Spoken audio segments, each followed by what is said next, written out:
Our squid salpicao. Dahil catering is life, motherhood is lifer, and TikTok is lifest, gagawa tayo yung promise ko na squid salpicao.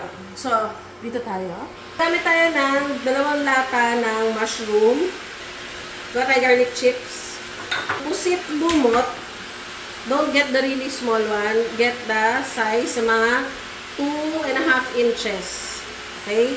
Remove the ngipin and the innards. Worcestershire and seasoning, liquid seasoning. Maglalagay tayo ng maraming, siguro about half cup of olive oil.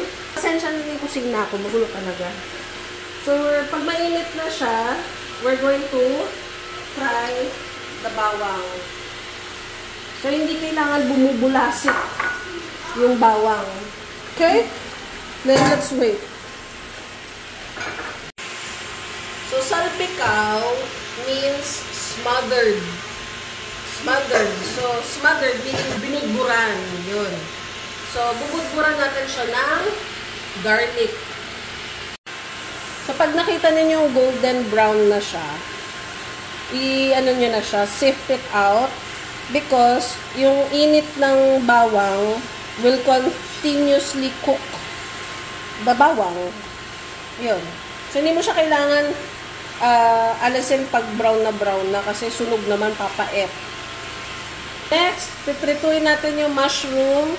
Pero ingat kasi, oops, may water siya. Tumatalsik yan.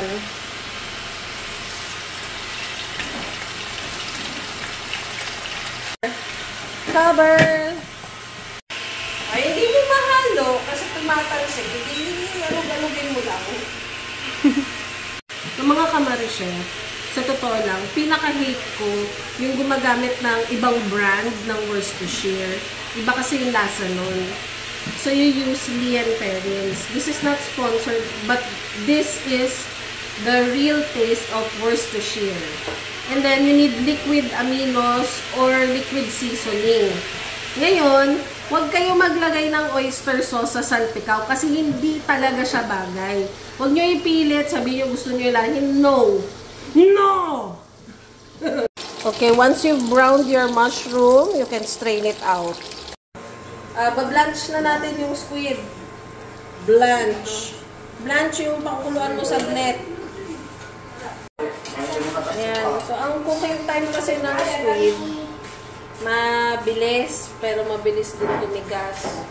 So, you have to blanch it so that it does not water up kapag nag-stir fry ka na mamaya.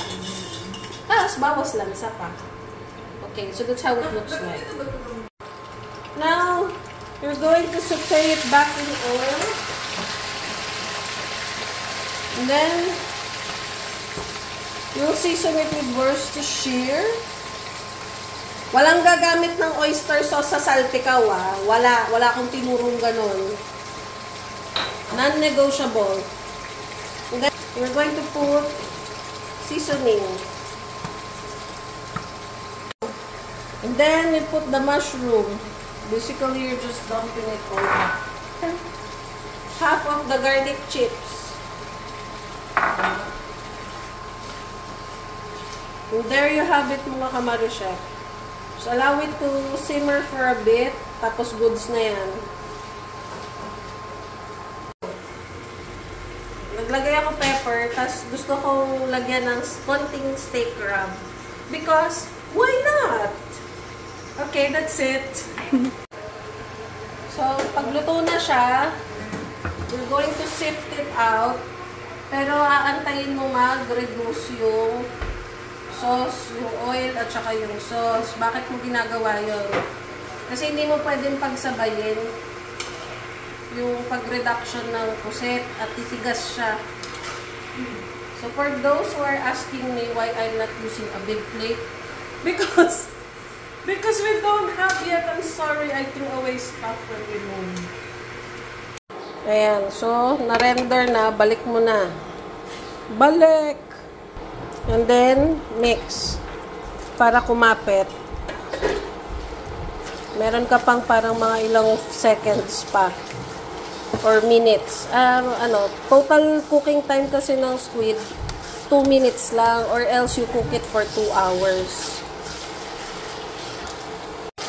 Now, gonna garnish with some more garlic chips. Here now is